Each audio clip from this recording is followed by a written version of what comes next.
Your biological clock is ticking. When will you have children? बच्चे कब करोगे? बच्चे कर लो, करियर को बैक सीट पे रख दो, बच्चे करने के बाद यू फ्री ऑफ वर्क।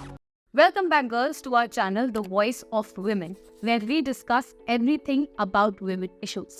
आज का टॉपिक बहुत पॉपुलर टॉपिक है एंड बहुत ही रिलेटिवली यंगर जनरेशन के साथ बहुत रेजोनेट करेगा।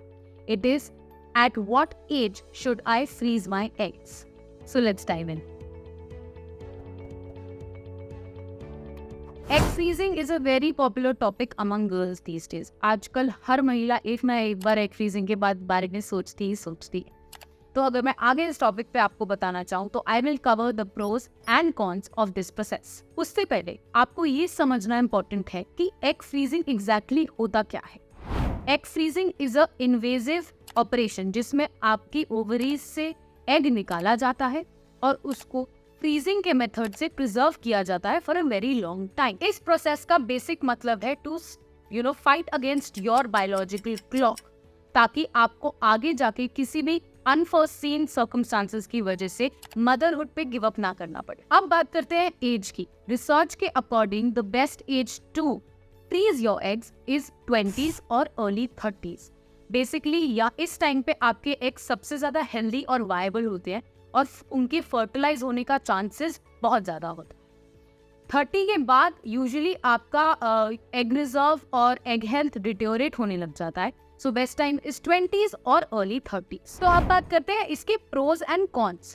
प्रोज क्या है? सबसे पहला प्रो है फ्यूचर प्लानिंग।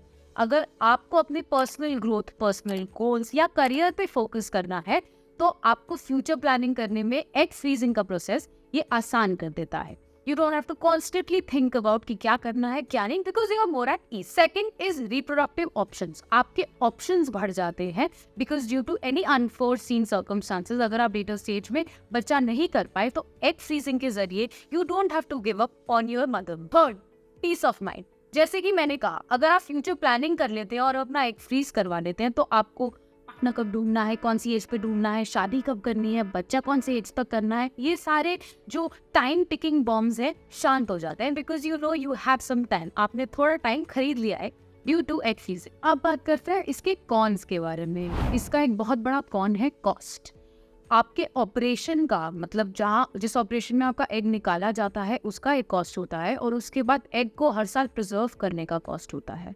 एक एवरेज निकालूं तो ऑपरेशन का कॉस्ट 2 लाख होता है और annual charges to the bank होते हैं around 50,000 rupees. Next is emotional factor. आप एक इमोशनल कॉस्ट देते हैं बिकॉज आपकी बॉडी एक ऑपरेशन के थ्रू जा रही है और कभी कभी आपको समझ नहीं आता मेरी इनफर्टिलिटी धीरे धीरे मेरे एज के साथ कम हो रही है। Third, success rate.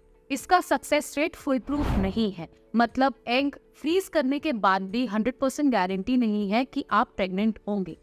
एग का फर्टिलाइज होना आपकी एज, आपकी हेल्थ और आपकी एग हेल्थ पे बहुत डिपेंड करता है। So it is not full proof. तो गर्ल्स, अगर आप एग फ्रीज करवाने की सोच रहे हैं तो प्लीज उसके प्रोज एंड कॉन्स अच्छे से देखिए और फिर प्रॉपरली इन्फॉर्म डिसीजन लीजिए। एंड बेटर है कि आप एक मेडिकल हेल्थ प्रोफेशनल की हेल्प ले because they are professional, they will always be able to better help you. And रही बात की एज कौन सी, तो earlier the better because egg health जितनी अच्छी उतने अच्छे चांसेस आपके। आपको बस कुछ क्वेश्चंस का आंसर रेडी रखना होगा, like do you even want kids और at what age do you want kids, and a little bit of family planning with your partner. And remember, a good OBGYN will always help you to get through। So girls, if you did like our video, please like and share and do subscribe to our channel because हम women issues के बारे में detail में discuss करते हैं। See you in next video and love you all।